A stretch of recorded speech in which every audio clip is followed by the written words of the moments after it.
So with the holidays right around the corner, I thought that I would share with you some holiday makeup don'ts. I've got a lot of makeup do videos coming up, so I thought that I'd share some makeup don'ts.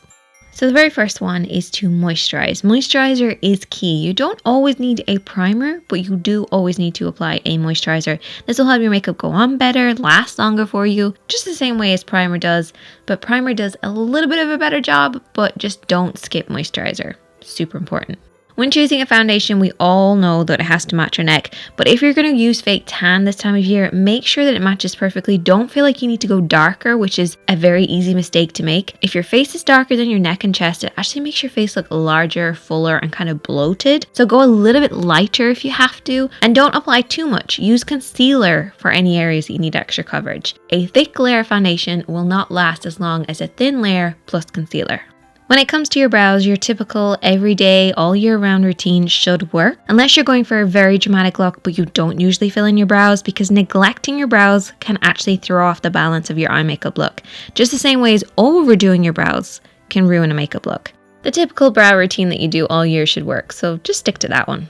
Holiday eye makeup needs to start off with a primer, particularly if you're using glitters or pigments, because you need to protect your eyelid. So apply a base first of all, and then I like to set everything in place. So set all of my liquids that I've already applied. So apply powder across the lid, across the face, and then apply a heavier layer underneath my eyes. This will catch any fallout for when I do my eye makeup. But if you're going to go for a very dramatic look or lots of glitter, do your eyes first. Holiday eyes usually mean something maybe a little bit more dramatic for some people, but even if it's super dramatic, you have to make sure it's also very blended. You have to have a transition shade between your crease and your brows, because otherwise it just throws off the balance of the entire eye look.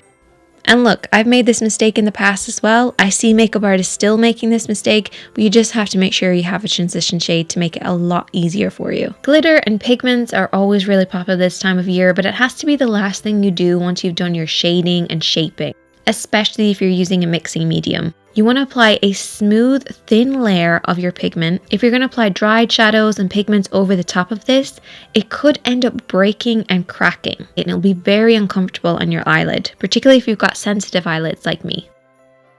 Lashes make the biggest difference when it comes to your eye makeup. Just the same way as your brows kind of frame your eyes, your lashes frame your eye makeup look as well. If you're going to skip false eyelashes, you need to go a little bit less dramatic on the eyes, otherwise it won't balance it off. So if you're going for a dramatic look, try out some false eyelashes. Another way to add some drama is to apply a black or a dark or smoky look underneath your eyes. Now this can work, but for some people it can actually drag your eyes downward. Sometimes a clean lower lash line can be just as beautiful as a really heavily filled in one. I love highlighter just as much as the next girl, but we need to make sure we're choosing the right type of highlighter for our skin tone. Otherwise, it just doesn't work at all. The same goes for your blush and your contour. Don't feel like just because it's the holidays you have to go overboard and over apply it. You can add a little bit more if you want to, but just don't feel like you have to because it's the holidays. And a red lip is super popular on the holiday season, but it has to match with the rest of your look. This is more of like an orangey red, and this doesn't match with the purpley pinks on my cheeks and eyes, so it's going to throw off the balance altogether. And there you go, there's just a couple of my makeup don'ts. If you want to see some of my makeup do's, then definitely subscribe to my channel and check out the videos on the screen now. I have new videos coming up all this month, so definitely check back for them, Mondays, Wednesdays, and Fridays, and I will see you then. Bye guys!